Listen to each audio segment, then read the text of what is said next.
আওয়ামী বাম মহল একটা কথা ৮০ দশকে বলতো, সস্তা অ্যান্টি ইন্ডিয়ান রাজনীতি। কিন্তু তথাকথিত সেই সস্তা অ্যান্টি ইন্ডিয়ান রাজনীতি কেন বাংলাদেশের প্রবল জনপ্রিয় রাজনৈতিক ধারা হয়ে উঠলো, প্রবল জনপ্রিয় ন্যারেটিভ হয়ে উঠলো?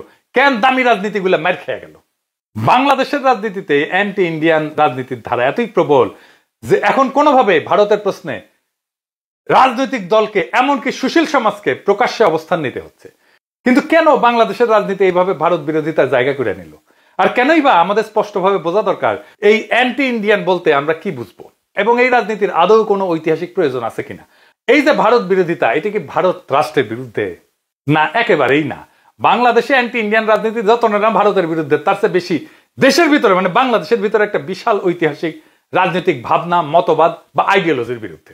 এই কারণে এই অ্যান্টি ইন্ডিয়ান রাজনীতি শুধু একটা ক্ষুদ্র গোষ্ঠীর বিষয় হয়ে থাকতে পারেনি। দেশের বেশিরভাগ নাগরিক এই রাজনীতির স্টেক হোল্ডার হয়েছে, এবং তাই হাসিনা পালায় যাওয়ার পরেও সমস্ত রাজনৈতিক পক্ষেরই একটা অ্যান্টি ইন্ডিয়ান পজিশন প্রয়োজন হয়ে পড়ছে। সেই জন্যই তারেক রহমানকে বলতে হয় দিল্লি নয়, কিন্তু দিল্লি বললে যদি আবার দিল্লি রাগ কইরা বসে, সেজন্য আবার বলে পিন্ডি নয়, বুঝছাও? দিল্লি নয়, পিন্ডি নয়, নয় অন্য কোন দেশ, সবার আগে বাংলাদেশ। আর একটু বুঝায় বলি, ধরেন মেক্সিকো হয়তো আমেরিকাকে পছন্দ করে না, কিন্তু সেখানে মেক্সিকোতে অ্যান্টি আমেরিকান রাজনীতি চলে কি না? চলে না। কেন? কারণ মেক্সিকোর ভিতরে আমেরিকায় যাইতে চাওয়া মানুষের সংখ্যা অনেক, কিন্তু ঐতিহাসিক রাজনৈতিক মতাদর্শে আমেরিকার তাবেদারি করার ব্যাপারটা মেক্সিকানদের মধ্যে ততখানি নাই। অন্যদিকে মেক্সিকো আমেরিকার মধ্যে যুদ্ধ হয়েছে, আমেরিকা টেক্সাস ক্যালিফোর্নিয়া দখল করেছে, ওটা মেক্সিকো ছিল। কিন্তু আমেরিকায় কি এমন কোন মতবাদ আছে যে মেক্সিকোকে আমেরিকার অংশ ভাবে না? এখন ইন্ডিয়া এবং বাংলাদেশের দিকে নজর দিলে আমরা দেখব মেক্সিকো আমেরিকায় ওই না থাকা দুই ব্যাপারই এইখানে খুবই সক্রিয়। না থাকা কি ব্যাপার? আগে যেটা কইলাম সেটা হইতেছে ভারত বাংলাদেশকে তার ঐতিহাসিকভাবে অংশ মনে করে, এবং বাংলাদেশের মধ্যে ভারতপন্থী একটা রাজনীতি খুবই সক্রিয়। আবার পাকিস্তানে অ্যান্টি ইন্ডিয়ান মন তুমুল ভাবে আছে, কিন্তু তাদের রাজনীতিতে বাংলাদেশের মতো অ্যান্টি ইন্ডিয়া পজিশন ততটা গুরুত্ব নাই। কেননা পাকিস্তানের ভিতরে ঐতিহাসিক রাজনৈতিক মতবাদ হিসেবে ইন্ডিয়া প্রীতি নাই, বাংলাদেশের মধ্যে আছে। যদিও বাংলাদেশকে ভারত যেমন নিজের অংশ হিসেবে দেখে, পাকিস্তানকেও ঠিক তেমনি দেখে, কিন্তু পাকিস্তানের মধ্যে ভারতপন্থী কোনো রাজনীতি নাই, বাংলাদেশের মধ্যে ভারতপন্থী রাজনীতি আছে। বাংলাদেশের একটা বড় জনগোষ্ঠী আওয়ামী লীগের নেতৃত্বে, আওয়ামী লীগ, সিপিবি, বাম, নাস্তিক, ভারতের রাজনীতিটা করে। তার মানে পাকিস্তানে অ্যান্টি ইন্ডিয়া রাজনীতিতে পাকিস্তানে থাকা ইন্ডিয়ান লেসপেন্সারদের ডিল করতে হয় না। বাংলাদেশে একটা বিশাল জনগোষ্ঠী আছে যারা ইন্ডিয়ান লেসপেন্সার, আমাদের আসলে তাদেরকে ডিল করতে হয়। পাকিস্তান রাষ্ট্র ইন্ডিয়া রাষ্ট্রের সাথে যুদ্ধ করে, আর আমরা বাংলাদেশের ভিতরে থাকা ইন্ডিয়ান দালালদের সাথে যুদ্ধ করি। এটাই তফাৎ। বাংলাদেশের ভিতরে ইন্ডিয়ান লেসপেন্সাররা কি বন্দুক নিয়ে যুদ্ধ করে আমাদের সাথে? না, তাদের হাতে আছে মতাদর্শ, অসাম্প্রদায়িকতা, ধর্মনিরপেক্ষতা, মুক্তিযুদ্ধের চেতনা, বাঙালি জাতীয়তাবাদ, ধর্মান্ধতার বিরুদ্ধে লড়াই, মৌলবাদের বিরুদ্ধে লড়াই, আমার সোনার বাংলা, রবীন্দ্রনাথ, প্রগতিশীলতা, এই সমস্ত মতাদর্শ নিয়ে। প্রথমে দেখি বাঙালি জাতীয়তাবাদ কেন একটা ভারতীয় মতাদর্শ।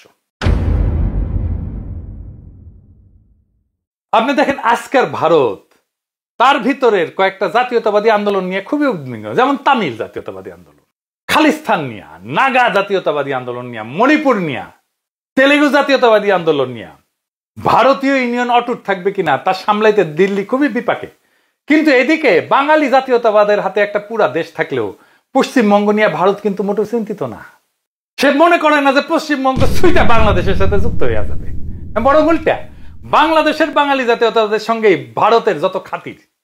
খুব অদ্ভুত ব্যাপার না? বাংলাদেশের জনতার ধাক্কায় পালায় বাঙালি জাতীয়তাবাদ এখন ভারতে আশ্রয় পেয়েছে, অথচ এই বাঙালি জাতীয়তাবাদের হওয়ার কথা ছিল দ্রাবিড়, খালিস্তান জাতীয়তাবাদের মতোই শক্তিশালী, ভারতের জন্য হুমকি। পশ্চিমবঙ্গ ভারতীয় ইউনিয়ন থেকে বাড়ায় বাংলাদেশে ঢুকে পড়ে কিনা এই বিষয়ে তো চিন্তিত থাকার কথা ভারতের, কিন্তু চিন্তিত আছে কি না? তাহলে ঘটনাটা কি? কেন এমন? বাঙালি জাতীয়তাবাদ কেন বা কিভাবে ভারতকে পছন্দ করে? কেন দিল্লির কাছে তা হুমকি বলে মনে হয় না? এই ব্যাপারটা বুঝতে আমাদের যাইতে হবে আরেকটু পিছনে। ইংরেজ উপনিবেশিক শাসনে, কলোনিয়াল শাসনের রাজধানী কলকাতার দিকে নজর দিতে হবে কিছুটা। তারপরে 1885 সালে কংগ্রেস জন্ম নেওয়ার পরের রাজনীতির দিকে নজর দিতে হবে। 1900 সালের পরে তো অবশ্যই, তারও আগে 1857 সালের মহাবিপ্লব, যেটাকে সিপাহী বিপ্লব বলে ইন্ডিয়ানরা, ওই সময় থেকে ব্রিটিশ ইন্ডিয়া শব্দটা আপনি বারবার পাবেন।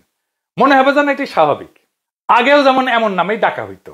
সিপাহী বিপ্লবের আগে ভারতকে ব্রিটিশ ইন্ডিয়া বলে ডাকা হইতো কি না। ইংরেজদের নথিপত্রেও আগে হিন্দুস্থান লেখা হইতো, ব্রিটিশ ইন্ডিয়া না। মোগল আমলে এই নামটা স্থায়ী হয় এবং সেটাই চলতেছিল। কিন্তু 1857 সালে সিপাহী বিপ্লবের পরে যখন মোগল শাসনের অবসান হইয়া হিন্দুস্থান ব্রিটিশ শাসনের অংশ হয়, তখন হিন্দুস্থানের পরিবর্তে ব্রিটিশ ইন্ডিয়া ধীরে ধীরে আনুষ্ঠানিক হয়ে ওঠে। তবে তারও আগে ওরিয়েন্টালিস্টরা হিন্দুস্থানের পরিবর্তে ইন্ডিয়া নামে ডাকতে শুরু করে। এই বদলের একটা জটিল অর্থ আছে। কি সেটা বুঝা দেখি, খুব খেয়াল করে নজর করবেন। হিন্দুস্তান শব্দটার ভেতরে ফার্সি আছে, এমনকি শব্দটাই ফার্সি, হিন্দুস্তান শব্দটা, কিন্তু অর্থে এটা অত্যন্ত লোকাল, আবার স্থানীয়। এতে হিন্দু শব্দটা আছে, কিন্তু সেটা আবার ধর্মীয় না। হিন্দুস্থানের মধ্যে হিন্দু শব্দ যেমন আছে, তেমনি ফার্সি প্রভাবে আসা ইসলামও আছে। এখানে দেশি বিদেশি বিভাজন নাই, উপনিবেশকারী এবং উপনিবেশিত নাই। মোগল প্রশাসনিক এবং সামরিক আমলাতন্ত্রে কিন্তু হিন্দুরা সংখ্যায় বেশি ছিল, বেশ শক্তিশালী অবস্থানেই ছিল। দিল্লি সেই মুঘল আমল থেকে হিন্দু সংখ্যাগরিষ্ঠ শহর। মোগলদের বিরুদ্ধে অনেক মুসলমান যুদ্ধ করছে। ধর্ম এখানে রাজনৈতিক বন্ধু বিরোধিতায় তেমন প্রভাব ফেলতে পারেনি, বরং মুসলমানদের মধ্যে শিয়া সুন্নির বিভেদ ছিল। সেই বিভেদে আওরঙ্গজেব তার দরবারে শিয়াদের হটায় হিন্দু অভিজাতদের বেশি করে স্থান দিয়ে দিচ্ছিলেন। বিষয়টা কোনোভাবেই হিন্দু মুসলমান দ্বন্দ্ব ছিল না। হিন্দুস্তান ধর্ম নির্বিশেষে একটা রাজনৈতিক এবং সাংস্কৃতিক পরিচয় ছিল। মুসলমানদের মধ্যেও হিন্দুস্তান সব নামটা ধর্মভাব আনত না। আল্লামা ইকবাল লেখেন, সারে জাহাসে আচ্ছা হিন্দুস্তান আমারা। জোশ মালিহাবাদী একজন তীব্র জাতীয়তাবাদী কণ্ঠস্বর ছিলেন মুসলিম। তার অনেক উর্দু কবিতায় হিন্দুস্তান শব্দটা ব্যবহার করছেন স্বাধীনতার আগে এবং পরে। তুঝে আউর কিসকি হায়, হিন্দুস্তান তেরা হায়। তোর আর কিসের দুঃখ আছে, হিন্দুস্তান তো তোরই দেশ। ফয়েজ আহমেদ ফয়েজ, যদিও তিনি পাকিস্তানের নাগরিক হয়েছিলেন, তার কবিতায় ভারত বুঝাইতে হিন্দুস্তান শব্দটা ব্যবহার করছেন বারে বার। হিন্দুস্তানকে সামন মে হামনে ভি বাহার দেখতে হয়। হিন্দুস্তানের বাগিচায় আমরাও একদিন বসন্তের রং দেখেছি। কিন্তু ইন্ডিয়া নামের এই ধারণাটা সরাসরি সেই বেদ পুরাণের প্রসঙ্গ, একটা আর্য সভ্যতা। তাই ইন্ডিয়া মানে ভারত, ভারতের রাজত্ব। সেই পুরাণে ওই অঞ্চল আজকের ভারতের মহারাষ্ট্রের একটা অংশ হইলেও আজকের হিন্দুত্ববাদীরা যে ইন্ডিয়া ভারত নির্মাণ করে, তাতে হিন্দুকুশ পর্বতমালার পূর্বে হিমালয়ের দক্ষিণের সমগ্র ভূখণ্ডই ভারতের এলাকা। ফলে এই সমগ্র ভূখণ্ড হিন্দুদের স্বাভাবিক আবাসভূমি, ন্যাচারাল হ্যাবিটেট। দেখেন, এটাই কিন্তু ইসরায়েলের দাবি। সে ধর্ম থেকে ধৈর্য নিছে এইটা তার প্রমিজ ল্যান্ড ইসরায়েল। এই ধারণায় ভারতের সেই ভূখণ্ডে বারবার আক্রমণ হয়েছে, সেই আলেকজান্ডার থেকে শুরু করে মোহাম্মদ বিন কাসিম পর্যন্ত। লক্ষ্য করার বিষয়, যে আলেকজান্ডার বা আধুনিক ইংরেজরা তারা আর্য, ফলে হিন্দুদের বংশগত আত্মীয়, কিন্তু আরবরা সেমেটিক, মধ্যপ্রাচ্য থেকে আসছে। উপরন্ত রাজা আলেকজান্ডার এখানে কোনো ধর্ম রেখে যায়নি, কিন্তু আরবরা ইসলাম নিয়ে আসছে এবং ছড়াইছে হিন্দুদের স্বাভাবিক আবাসভূমিতে।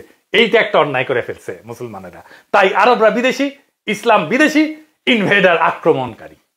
আলেকজান্ডার ইনভেডার না, ইংরেজরাও ইনভেডার না, ইনভেডার মুসলমানেরা, তারা বহিরাগত। আপনাদের মনে আছে বর্ষা বিপ্লবের আগে আমি পাঠ্যপুস্তক নিয়ে এপিসোড বানাইতেছিলাম। আমি দেখাইতেছিলাম কিভাবে বাংলাদেশের পাঠ্যপুস্তকে মুসলমানদের বহিরাগত হিসেবে দেখানো হয়েছে। এটাই ইন্ডিয়ার গ্র্যান্ড প্ল্যান। ও বাংলাদেশের জনগোষ্ঠীকে একেবারে ইন্ডিয়ান বানাই ফেলতো পুরাই মননে। অর্থাৎ হিন্দুস্তান নামের মধ্যে যে শত্রুর অনুপস্থিতি ছিল, সেই শত্রুকে খুঁজে পাওয়া গেল ইন্ডিয়া বা ভারত এই নামের ধারণার মধ্যে। 19 শতকের দ্বিতীয়ার্ধে যে ইন্ডিয়ান ন্যাশনালিজম গড়ে উঠতে দেখি আমরা, তার গোড়ায় সেই হিন্দুত্ববাদী চিন্তা। সেই কারণে এটা ইন্ডিয়ান ন্যাশনালিজম, হিন্দুস্তানি ন্যাশনালিজম হইতে পারেনি। এবং হিন্দুত্ববাদের উপরে নির্ভর করতে গিয়া ইন্ডিয়ান ন্যাশনালিজমকে একটা বিশ্বাসঘাতকতা করতে হয়েছে। 1857 সালে সেই মহাবিপ্লবের সাথে সিপাহী বিপ্লবের সঙ্গে বিশ্বাসঘাতকতা করতে হয়েছে। সে বিশ্বাসঘাতকতা না করলে হিন্দুস্তান সেইরা ইন্ডিয়ান হওয়া যেত না। বিশ্বাসঘাতকতা কি? কংগ্রেস, বিজেপি কেউ স্বীকার করে না যে সিপাহী বিপ্লব আসলে নিছক সিপাহীদের বিপ্লব ছিল না, এটা বিদ্রোহ ছিল না, এটা ভারতবর্ষের প্রথম স্বাধীনতা সংগ্রাম ছিল। ভারতীয় জাতীয়তাবাদের প্রথম প্রজন্ম দাদাভাই নওরোজি, গোখলে, রনারে, সুরেন্দ্রনাথ ব্যানার্জি প্রমুখ সিপাহী বিপ্লবকে একটা বিদ্রোহ হিসেবে সেনা অসন্তোষ বলে চিহ্নিত করছেন, জাতীয় মুক্তি সংগ্রামের অংশ হিসেবে করেন নাই। এদের ব্যাখ্যায় ছিল সিপাহীরা ছিল অনিয়ন্ত্রিত, ধর্মান্ধ, কুসংস্কারগ্রস্ত, যারা আধুনিক জাতীয় চেতনার ধারক না। অথচ বাস্তবে 1857 সালের বিদ্রোহে ধর্ম, সংস্কৃতি, ইতিহাস এবং ভূমি রক্ষার সংগ্রামে এক হয়ে গেছিল হিন্দুস্তানবাসী। এটা একটা জনযুদ্ধের রূপ নিয়েছিল। উত্তর এবং মধ্য ভারতে। ভারতীয় জাতীয়তাবাদী ইতিহাস চর্চা, বিশেষ করে নেহেরু গান্ধী পরবর্তী রাষ্ট্রীয় বয়ানে সিপাহী বিপ্লবকে একটা ব্যতিক্রমী ঘটনা হিসেবে দেখাইছে, যেন এটা জাতীয় মুক্তিযুদ্ধের ধারাবাহিকতায় কোনো গুরুত্বপূর্ণ মাইল ফলকই ছিল না। স্কুলের বই ইন্ডিয়ায় দেখানো হয় যে সিপাহীরা শুধু ধর্মীয় কারণে ক্ষুব্ধ ছিল, রাজনৈতিক লক্ষ্য ছিল না। গল্প বানানো হয় গান্ধী প্রথম সত্যিকারের জাতীয়তাবাদ আনছেন 1947 সালে। তাই কংগ্রেসের গান্ধী নেহেরুর তৈরির রাষ্ট্রের নাম ইন্ডিয়া এবং ভারত হিন্দুস্তান হইতে পারেনি। তাদের জাতীয় সঙ্গীত হইতে পারেনি সারা জাহাসে আচ্ছা হিন্দুস্তান আমারা। মহাভারতের ধারণা ভারত রাষ্ট্রের গোড়া হওয়ার কারণেই নেহেরু কংগ্রেসের জন্য ইউনাইটেড ইন্ডিয়া প্রয়োজন হয়ে দাঁড়াইছিল। সেই কারণে জিন্নার কনফেডারেট ইন্ডিয়া গঠনের প্রস্তাব তারা প্রত্যাখ্যান করে, বা বাংলাদেশ নামে আলাদা একটা রাষ্ট্রের ধারণা জিন্না মানলেও কংগ্রেস নেহেরু তা মেনে নেয় না। এই জন্যই সিকিম বা হায়দ্রাবাদ দখল করতে হয়েছে নেহেরুর কংগ্রেসকে, ভুটানকে করদ রাজ্য বানাইতে হয়েছে, সমস্ত প্রিন্সলি স্টেটকে খাইয়া ফেলতে হয়েছে, শেষে কাশ্মীরকেও খাইয়া দিছে। খেয়াল করলে দেখবেন ইন্ডিয়া একটা কান্ট্রি ইন মেকিং। 1947 সাল তার আধুনিক সূচনা বিন্দু মাত্র। একটা নদীর যেমন চর জাগে নতুন জমি হয়, তেমন ভারত ক্রমাগত তার বর্ডার বাড়াইছে, তার ভূমি বাড়াইছে। 1948 সালে 82,000 বর্গ মাইল এলাকার নিজামশাহী হায়দ্রাবাদ রাজ্য আক্রমণ করে দখল করে নেয়। জম্মু কাশ্মীর 16,309 বর্গ মাইল এলাকা, জুনাগড় রাজ্য 3,337 বর্গ মাইল এলাকা। 1961 সালে গোয়া রাজ্য 1,429 বর্গ মাইল এলাকা। 1975 সালে সিকিম রাজ্য 2,740 বর্গ মাইল এলাকা। বাংলাদেশকে যদিও যুক্ত করে নাই, কিন্তু তাকে একটা করদ রাজ্য বানাইছে। বাংলাদেশকে ধরলে সর্বমোট 1,62,405 বর্গ মাইল এলাকা সামরিক অভিযান চালায় দখল করে ফেলে।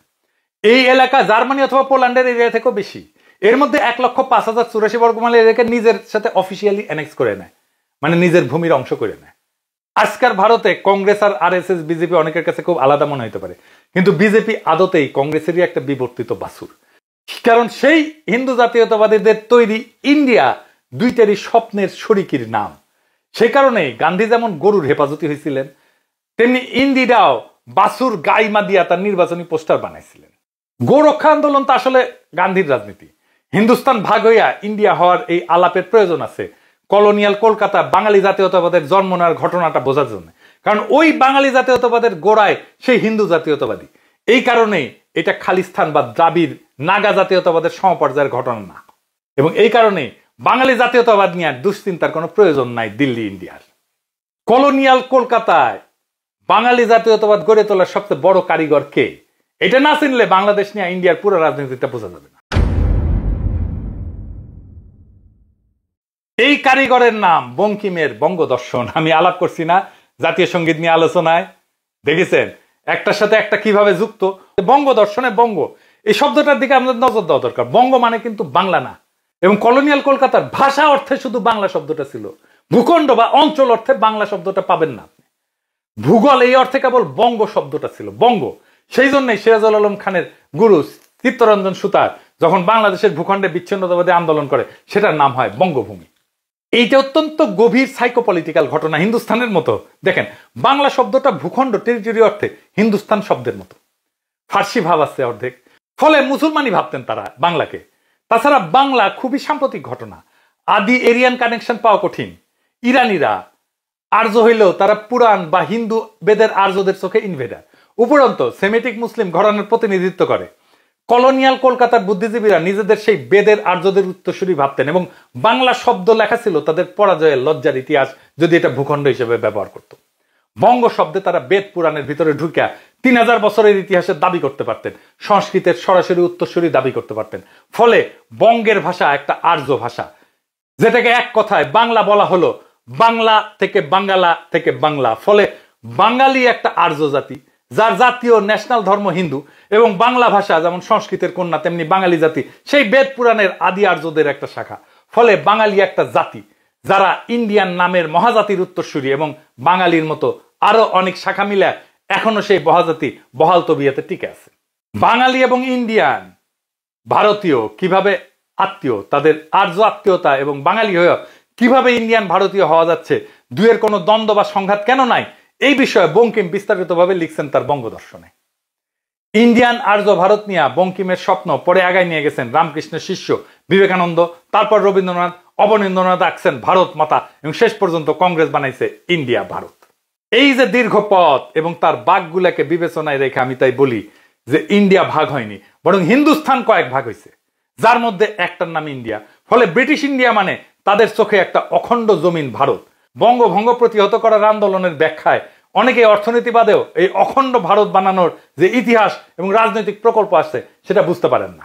ধারণা হিসাবে বঙ্গভঙ্গ মুসলমানদের রাজনৈতিক অধিকার স্বীকৃতি দেওয়ার মধ্য দিয়ে তাদের স্থানীয় হিসেবে মেনে নেওয়া হয়। তাদের বিদেশি ভাবা তখন কঠিন হইয়া পড়ে। ফলে যে চিন্তা থেকে বঙ্গভঙ্গ প্রতিহত করতে উঠলেন তারা, সেই চিন্তা থেকেই পাকিস্তানকেও প্রতিহত করতে হয়। বঙ্গভঙ্গ বা পাকিস্তান মানে অখণ্ড ভারতের ক্ষতি। ঠিক এই কারণেই হিন্দুস্তানের মুসলমানদের অ্যান্টি ইন্ডিয়ান হওয়ার প্রয়োজন সৃষ্টি হয়। এই অ্যান্টি ইন্ডিয়ান মানে বর্তমান ভারত রাষ্ট্রের প্রতি শত্রুতা না, বরং সেই হিন্দু জাতীয়তাবাদী ইন্ডিয়া বা অখণ্ড ভারত নামের ইতিহাস রাজনৈতিক প্রকল্পের প্রতি শত্রুতা। যেই প্রজেক্ট আজকে ভারত এগায় নিয়ে যাচ্ছে এবং যা আজকের ভারতে আরো বেশি শক্তিশালী। হিন্দুস্তানের মুসলমানদের অ্যান্টি ইন্ডিয়ান না হওয়ার কোনো উপায় নাই, কারণ তা না হলে 60 কোটি মুসলমানদের রাজনৈতিক অধিকার থাকে না। তারা যেন বা ঘুরে বেড়ানো বিদেশি অতিথি মাত্র।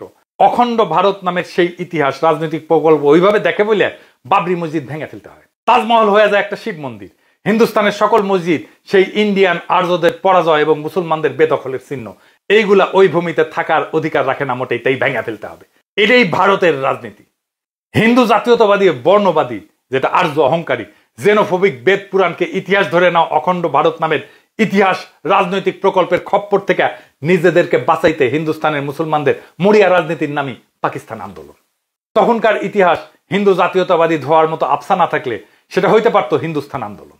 অন্তত জিন্নার স্বপ্নের সঙ্গে হিন্দুস্তান শব্দটা বেশি মানানসই, কারণ জিন্না কোনো ইসলামী রাষ্ট্র করার চেষ্টা করেনি, বরং ব্রিটিশ ইন্ডিয়ার সংখ্যালঘুদের রাজনৈতিক অধিকার প্রতিষ্ঠার লড়াই করছেন। অখণ্ড ভারতের হাত থেকে প্রায় 25% মানুষের মর্যাদা রক্ষার চেষ্টা করছেন জিন্না। তার কথায় ব্যাপারটা এমন যে অখণ্ড ভারতে মুসলমানরা কাস্ট সিস্টেমের অধীনে চলে যাবে। বাংলার মুসলমানদের জন্য পাকিস্তান আন্দোলন আরো বেশি জরুরি হয়ে উঠছিল আর একটা কারণে। কি সেই কারণ? বাংলার জমিদাররা প্রায় সবাই ছিলেন ব্রাহ্মণ উচ্চবর্ণ হিন্দু। বাংলার মুসলমানরা হিন্দু শূদ্র কৃষকদের তুলনায় ওই জমিদারদের অতিরিক্ত জুলুমের শিকার হয়েছিলেন গরু খাইতে চাওয়ার কারণে। জরিমানা থেকে চাবুক, সম্পত্তি বাজেয়াপ্ত করার অগণিত ঘটনা ঘটছে 19 শতকের দ্বিতীয়ার্ধে। ধৈরা ধৈরা বাঁশডলা দিত। বাঁশডলা ওই সময় জমিদারদের শাস্তি ছিল। শাস্তির এরকম তালিকা আছে মুনতাসির মামুনের বইয়ে। ব্রিটিশ বাংলার গরু জবাইয়ের রাজনীতির শেষ ফলাফল হইল ঢাকায় মুসলিম লীগের উদ্ভব। এমনকি বঙ্গভঙ্গের পিছনেও একটা কারণ হিসেবে মুসলমানদের গরু খাইতে চাওয়ার ঘটনাটা ছিল, এমনটা ভাবার কারণ আছে। গরু কোরবানি আমাদের ভূখণ্ডের কালচারাল রেজিস্ট্যান্সের একটা চিহ্ন। এই জন্য গরু কোরবানি নিয়ে সকল নাস্তিক সেকুলারদের চুলকানি। ওনারা কোরবানি আসলে পশুপ্রেমী হয়ে যায়, আর কচু খেতিরা বুঝতে পারে না গরু কোরবানির মধ্যে কালচারাল রেজিস্ট্যান্সটা কোথায়। মূর্খ তো সেজন্য double drop out. Daily star, প্রথম আলোর সামনে গরু কোরবানির দুঃস্বপ্ন এখনো তারা ভুলতে পারে না। গরু কোরবানি কেন বাংলাদেশে জনপ্রিয় এটা তত্ত্ব তালাশ না করলে আপনি 1 শতাব্দী প্রাচীন রাজনৈতিক লড়াইকে বুঝতে পারবেন না। তাহলে পূর্ব বাংলার মুসলমানরা 2টা কারণে পাকিস্তান আন্দোলন করেছে। কি কি? রাজনৈতিক আর সাংস্কৃতিক অধিকার। কাস্ট সিস্টেমের অধীনে যাইতে অনিচ্ছা, এটা রাজনৈতিক অধিকার। আর আরামে গরু খাওয়া সাংস্কৃতিক অধিকার। আরামে গরু খাওয়াটা এই জন্যই জরুরি। বাংলার মুসলমান এবং হিন্দুস্তানের মুসলমানরা জিন্নার মাধ্যমে পাকিস্তান অর্জন করলো। তার কিছুদিন পরে জিন্না মারা গেলেন দুঃখজনকভাবে, এবং এইটা পাকিস্তানের জন্য খুবই খারাপ হয়েছিল। জিন্না মারা যাওয়ার পরে পাকিস্তান প্রকৃতপক্ষে তার গতি হারায় ফেলে, তার লক্ষ্য হারায় ফেলে, তার ভিশন হারায় ফেলে। সে একটা ইসলামী রাষ্ট্র হয়ে ওঠার দিকে ঝুঁকতে থাকে। জিন্নার এজেন্ডা তেমন ছিল না। এমনকি তিনি যখন উর্দুকে রাষ্ট্রভাষা হিসেবে ঘোষণা করলেন, সেটা আসলে মুঘল হিন্দুস্তানের উত্তরাধিকার হইতে চাওয়া। সেটা কি বাংলা বা সিন্ধি বা বেলুচ ভাষার বিরুদ্ধে কোনো ঘোষণা না, বরং উপনিবেশিক ইংরেজির পরিবর্তে মুঘল উর্দু দিয়ে একটা জাতীয় ঐক্যের সম্ভাবনা সৃষ্টি করতে চাওয়া। এটা নিয়ে আমি ভাষা আন্দোলন নিয়ে আর একটা এপিসোড করতেছি, আসবে, সেটাই দেখবেন। এটা সেই কারণে আগেই বলছি যে দেশের নাম পাকিস্তান হওয়ার বদলে হিন্দুস্তান হইলে জিন্না প্রকৃত স্বপ্নের সঙ্গে মানানসই হইত। হিন্দুস্তান না হইয়া পাকিস্তান হওয়ার মধ্যেই রাষ্ট্রের সাম্প্রদায়িক হয়ে ওঠার রাজনৈতিক দার্শনিক মূলের খোঁজ পাওয়া যাবে খুব সম্ভবত। শব্দটা পাকিস্তান হইলেও যোগেন মন্ডলরা তারা মনে করছেন সে এটাই হিন্দুস্তান।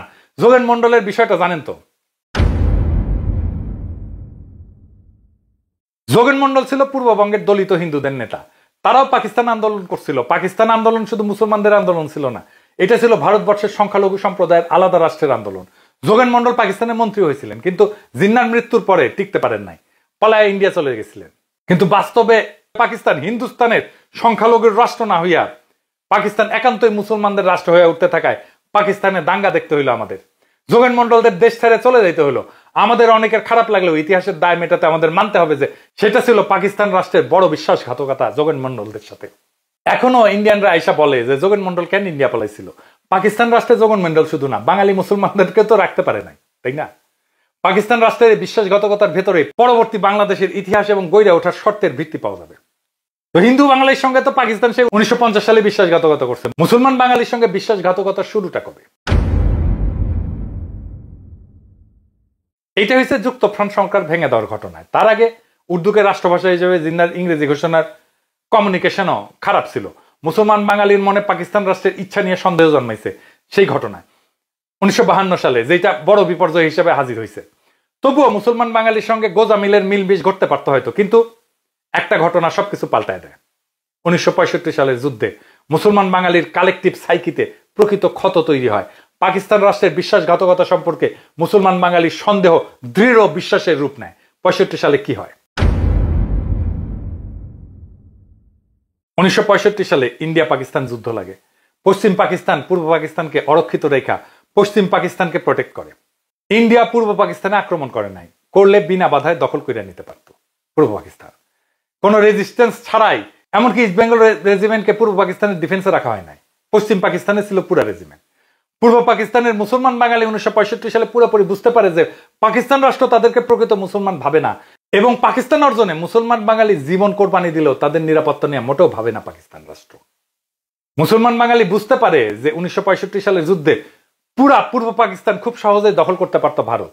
কাস্ট সিস্টেমের শাসনের বাইরে থেকে আরামে গরু খাওয়ার সেই পুরানো বাসনা থেকে জন্ম নেওয়া পাকিস্তানে মুসলমান বাঙালির ভরসা এক লহমায় সম্পূর্ণ উবে যায়। তার মনে তীব্র আতঙ্ক ভর করে। ইন্ডিয়া এই প্রচার চালাইতে থাকে, চাইলে তারা দখল করতে পারত, নেহাত মায়া করে দখল করে নাই। আর কান পড়া দিতে থাকে, দেখিছো তোমাদের তো নাগরিকই মনে করে না, ইস্ট বেঙ্গল রেজিমেন্ট তোমার বাঙালি দিয়া তৈরি, আর তার যায় পশ্চিম পাকিস্তান প্রোটেক্ট করতে হয়, তোমার অরক্ষিত রেখা, এভাবেই তো শোষণ করতেছে তোমারে। এর মধ্যে 1966 সালে আওয়ামী লীগ 6 দফা ঘোষণা করে। পূর্ব পাকিস্তানের মুসলমান বাঙালির মধ্যে জনপ্রিয় হয়ে ওঠার গোড়ায় আছে পাকিস্তান রাষ্ট্রে মুসলমান বাঙালির ভেতরে সেই ভরসা উইয়া যাওয়া। আওয়ামী লীগের 6 দফা নতুন কোনো ঘটনা না, সেটা ব্রিটিশ ভারতে বহু জাতির কনফেডারেশন করতে জিন্নার প্রস্তাবের মোটামুটি একটা নকল। জিন্না যেটা ব্রিটিশ ভারতে চাইছিলেন সেটাই আওয়ামী লীগ পাকিস্তানে চায় মাত্র। তবে 6 নম্বর দফায় একটা বাড়তি নজর দিতে হবে আমাদের। কি সেটা? খুবই গুরুত্বপূর্ণ বিষয় আছে, আপনি 65 যুদ্ধের সাথে মিলাইতে পারবেন। 65 যুদ্ধে যে নিরাপত্তাহীনতা জন্ম নিয়েছিল বাঙালি মুসলমানের মনে, সেটা মিলাইতে পারবেন। কি সেটা? 6 নম্বর দফাটা এরকম: আঞ্চলিক সেনাবাহিনী অঙ্গরাজ্যগুলোর আঞ্চলিক নিরাপত্তা ও আত্মরক্ষার জন্য আলাদা প্যারামিলিটারি বা আধা সামরিক বাহিনী গঠন ও পরিচালনা করতে পারবে। 1965 সালের যুদ্ধের পরে মুসলমান বাঙালির ভাবনা পাওয়া যাচ্ছে ওই 6 নম্বর দফায়, এমন যে ভারতের খপ্পর থেকে নিজের নিরাপত্তা নিজেকেই দেখতে হবে মুসলমান বাঙালির, তাই না? এইভাবেই পাঠ করতে হয় ইতিহাস। সেই সময়কার সাইকিটা বুঝতে হয়। কেন 6 দফা, কেন 6 দফার মধ্যে এই দফাটা ঢুকলো? 6 দফা নিয়ে আমি একটা এপিসোড করছি, কিন্তু দেখেন কেমনে একটা রাজনৈতিক বয়ান তৈরি হয় জনগোষ্ঠীর একটা কালেকটিভ ইনসিকিউরিটি থেকে, সেটা বুঝতে পারিছেন। বাংলাদেশের ইতিহাস বোঝাবুঝিতে একটা মৌলিক ভুল এইখানে। ইতিহাসে বাংলাদেশের জন্ম নেওয়ার প্রয়োজনটা আসলে মুসলমান বাঙালির নিরাপত্তা ভাবনার ফল, যেটাকে অনেকেই বাঙালি জাতীয়তাবাদের সাফল্যের একটা রাজনৈতিক ঘটনা হিসেবে প্রস্তাব করছেন। কলোনিয়াল কলকাতায় জন্ম নেওয়া বাঙালি জাতীয়তাবাদ মানে বঙ্গোপসাগর হইয়া ভারত মহাসাগরে গিয়া ইতিহাস রাজনৈতিক পরিতৃপ্তি। বাংলাদেশ মানে কোনোভাবেই সেটা না। বাঙালি জাতীয়তাবাদের একটা ভার্সন ঢাকাতেও বানানোর চেষ্টা ইতিহাসে পাওয়া সম্ভব, তবে সেইখানে এই বাঙালির জাতীয় ধর্মের নাম ইসলাম। আব্দুল ওয়াদুদ থেকে আবুল মনসুর আহমেদের যেটা নিশানা আমরা পাই, এমনকি আনিসুজ্জামানদের মুসলিম বাংলা সাহিত্যের ধারণাতেও সেটা আছে। শেখ মুজিব ছিলেন সেই অর্থে মুসলমান বাঙালি, ঢাকাই বাঙালি জাতীয়তাবাদের সেবক। যেখানে হাসিনা শাসনকালে দখলদারি বজায় রাখতে বাঙালি জাতীয়তাবাদ পুরাটা কলকাতাইয়া বা ভারতীয় হয়ে উঠতে হয়েছে। এই হিসাবে শাহরিয়ার কবির, জাফর ইকবাল, নিজাম মজুমদারের তুলনায় খোদ শেখ মুজিবই কম আওয়ামী লীগ, তাই না? বাংলাদেশে অ্যান্টি ইন্ডিয়ান রাজনীতির প্রয়োজন এইখানে। একদিকে আজকের ভারতে অখণ্ড ভারত নামের ইতিহাস রাজনৈতিক প্রকল্প সবচেয়ে শক্তিশালী এখন, কাশ্মীরের স্বায়ত্তশাসন খায় ফেলা ভারতীয় ইউনিয়নের মধ্যে ঢুকানোর সেটারই একটা লক্ষণ। আরেকদিকে বাংলাদেশের ভেতরে কলকাতায় বা ভারতীয় বাঙালি জাতীয়তাবাদের অগণন এজেন্সি তৈরি হয়েছে। মতি মাহফুজ গং আছে, প্রথম আলো দিল্লি স্টার আছে, দেশভাগ নিয়ে কান্নাকাটি আছে, শাহাদুজ্জামান ধরনের বামাচারীদের রঠাপ্রীতি আছে, সাহিত্যিক কায়দা কানুন আছে, কলকাতার বাংলা ভাষা আছে। এইটা কলকাতার বাঙালি জাতীয়তাবাদ দিয়ে ভারত মহাসাগরে পইরা ইতিহাস রাজনৈতিক সাংস্কৃতিক পরিতৃপ্তি পাইতে চাইতেছে। বাংলাদেশে অ্যান্টি ইন্ডিয়ান রাজনীতি তাই হিন্দু, এমনকি হিন্দুত্ব বিরোধী কোনো ব্যাপার না। এমনকি ভারত নামের ইতিমধ্যে প্রতিষ্ঠিত রাষ্ট্রের বিরোধিতাও না। এর মানে ভবিষ্যতে হয়ে উঠতে চাওয়া ভারত, বেদ পুরাণকে ইতিহাস মনে করা অখণ্ড ভারত, ভারত নামের সাম্রাজ্যবাদী জাত্যাভিমানী ইতিহাস রাজনৈতিক প্রকল্পের খপ্পর থেকে মুসলমান বাঙালির নিরাপত্তার প্রশ্ন, যার বিরুদ্ধে কাজ করতেছে বাংলাদেশের ভেতরেই বহু এজেন্সি। এবং আমরা চাই বিএনপি যেন এই এজেন্সি হইয়া না ওঠে। কেবল মুসলমান বাঙালি না, যোগেন মন্ডলরা যে ভাবনা থেকে পাকিস্তান চাইছিলেন, শূদ্র দলিত হিন্দুর নিরাপত্তার বিষয়টাও সেইখানে। কেননা এখনো ভারতে তো দলিত হিন্দুকে পেটানো হয় ব্রাহ্মণের রাস্তায় হাঁটার জন্য বা গরু খাওয়ার অপরাধে। দলিত হিন্দুরা তো গরু খায়, তাই না? ওদের উপরে প্রস্রাব কইরা দেয় না দলিত হিন্দুদের উপরে উচ্চবর্ণের হিন্দুরা। বাংলাদেশে যতদিন এই এজেন্সিগুলো শক্তিশালী থাকবে, দেশে অ্যান্টি ইন্ডিয়ান রাজনীতি প্রয়োজন থাকবে ততদিন। এবং এই অ্যান্টি ইন্ডিয়ান রাজনীতি মুসলমান বাঙালি এবং দলিত হিন্দুর নিরাপত্তা বা স্বার্থের দূরত্ব যত কমাতে পারবে তত সফল হইতে পারবে। হিন্দু মুসলমান ছাড়া, এই দুইটা বড় ধর্ম ছাড়া বাংলাদেশে আরো বহু জাতি আছে। বাংলাদেশে যদি সেই জিন্নাত দৃষ্টিতে দেখা একটা বহু জাতির কনফেডারেশন হিসেবে ভাবা সম্ভব হয়, যেখানে সকল জাতির অভিন্ন স্বার্থের নাম বাংলাদেশ, সেটাই অ্যান্টি ইন্ডিয়ান রাজনীতির শেষ গন্তব্য হবে। যে কোনো নিপীড়ন অতিক্রম করতে চাওয়া একটা ইতিহাস রাজনৈতিক প্রকল্প হয়ে উঠতে না পারলে সত্যিকারের সাফল্য ঘটবে না সেই রাজনীতির। পাকিস্তান রাষ্ট্রের মতো বিশ্বাসঘাতকতা কইরা যেন তাসের রাষ্ট্র না বানাই, আমরা কিন্তু পারবো এটা করতে। সেইটা করার সম্ভাবনা তৈরি হয়েছে হাসিনাকে খেদানোর পরে। বাংলাদেশের রাজনীতি আজ এক সন্ধিক্ষণে দাঁড়ায় আছে, যেখানে পুরানো ভ্রান্তি আর নতুন বোধের সংঘর্ষ চলতেছে। আর সেই সংঘর্ষের মধ্যে জন্ম নিচ্ছে আগামী দিনের দিক নির্দেশনা। যারা এখনো ভাবে যে অ্যান্টি ইন্ডিয়ান রাজনীতি শুধু কিছু র্যাডিক্যাল আবেগী প্রাদেশিক মানুষের ছেলে খেলা, তারা ইতিহাসের সবচেয়ে গুরুত্বপূর্ণ সংকেতগুলো বুঝতে ব্যর্থ। এই রাজনীতি কোনো প্রতিক্রিয়া না, বরং এক দীর্ঘ গভীর প্রজন্মান্তরে সঞ্চিত রাজনৈতিক আত্মচেতনার প্রকাশ। একটা ঐতিহাসিক বিশ্বাসঘাতকতার বিরুদ্ধে উত্তরাধিকার রক্ষা করা, সাংস্কৃতিক অসম্মানের বিরুদ্ধে অস্তিত্বের লড়াই, আর নাগরিক মর্যাদা ছিনিয়ে নেওয়ার একটা যৌক্তিক প্রতিরোধ। এটা কেবল ভারত রাষ্ট্রের বিপক্ষে না, বরং সেই ইতিহাস রাজনৈতিক প্রকল্পের বিরুদ্ধে যা আমাদের ভিতরে ঢুকে পড়া আমাদের শিকড় কাটতে চায়, আমাদের আত্মপরিচয় মুছে ফেলতে চায়। বিএনপি কিংবা অন্য যে কোনো দল যদি এই জনগোষ্ঠীর প্রাতিষ্ঠানিক সত্তা, সাংস্কৃতিক অধিকার আর রাজনৈতিক নিরাপত্তার এই সংগ্রামকে না বোঝে, তবে ইতিহাস তাদের ক্ষমা করবে না। এই সংগ্রাম কোনো দলের একার না, এটা পুরা জাতির আত্মরক্ষার সংগ্রাম। আমাদের সামনে একটা সুযোগ আসছে, ভারতের ইতিহাস রাজনীতির আগ্রাসন এবং আওয়ামী দালালি সিস্টেমের ধ্বংসস্তূপের উপরে দাঁড়ায় এক নতুন বাংলাদেশ নির্মাণের সুযোগ। এই অভিযাত্রায় ভারতের রাজনৈতিক আকাঙ্ক্ষার বিরুদ্ধে স্পষ্ট অবস্থান নিতে হবে।